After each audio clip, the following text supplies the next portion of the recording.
ეს ის საკითხებია, რასაც ადამიანები უბრალოდ ვერ უმკლავდებიან. მათი ტვინი ვერ ახერხებს გააცნობიეროს, რომ საჭიროა ცოტა მეტი ნიუანსი, რომ ამაზე იფიქრო.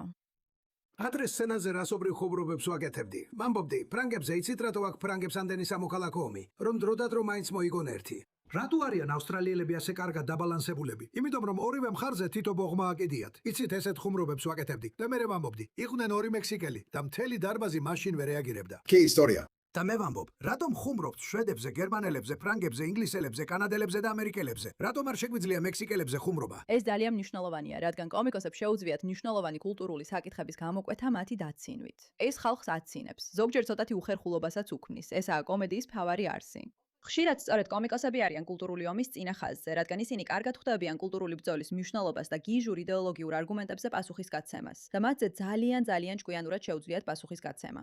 და რასაც ის აქ აღნიშნავს, ძალიან მნიშვნელოვანია. ისინი იმდენად სუსტები არიან, რომ საკუთარ თავზე ზრუნვაც კი არ შეუძლიათ.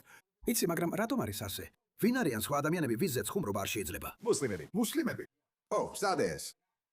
ნახე, რას ამბობს შენი ტვიტერის ლენტი? ხო, მაგრამ ეს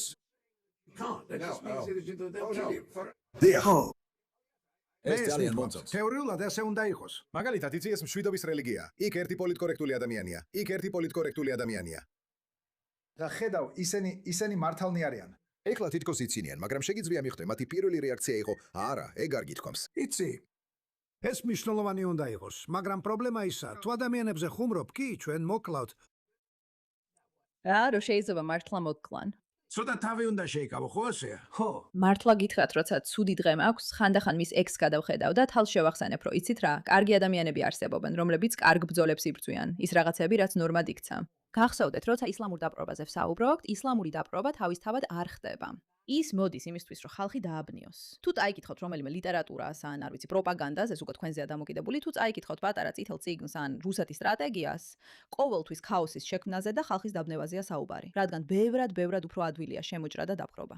არ არის საჭირო ომის დაწყება, შეგიძლია უბრალოდ შემოხვიდე. და აი აქ ის ახსენებს ხალხს ყველა მნიშვნელოვან საკითხს. იცით, სქესები სქესებია და შენი ქვეყნით ამაყობა კარგი რამეა. დამპყრობების წარმოწონება ნორმალურია და ზოგიერთი კულტურა უკეთესია სხვა კულტურებზე და ამის აღიარებაც ნორმალურია. არსებობს ძალიან ბევრი ნორმალური იდეა, რომელიც არ არის სიგიჟე. ისინი არ არის გიჟური, ისინი არც რასისტულია, ისინი უბრალოდ გარკვეულწილად ფაქტობრივია. და ეს არის ის, რაც ჩვენ საზოგადოებას დავიწყებული აქვს და ეს არის ის, რისთვისაც ჯონ კლიზი იბრძვის. და მე ამას სრულად უჭერ მხარს, რადგან კომიკოსებს კიდევ ერთხელ მართლაც ძალიან დიდი პასუხისგებლობა აქვთ, რომ თავიანთი კომედიური პლატფორმა სწორად გამოიყენონ და ფრთხილად მოექცნენ, იცოდნენ და გაიგონ, რომ მათ შეუძლიათ ისეთი გზავნილის გადაცემა, რაც ბევრ ადამიანს არ შეუძლია. და მე პირადად უბრალოდ მიყვარს ეს ლეგენდა.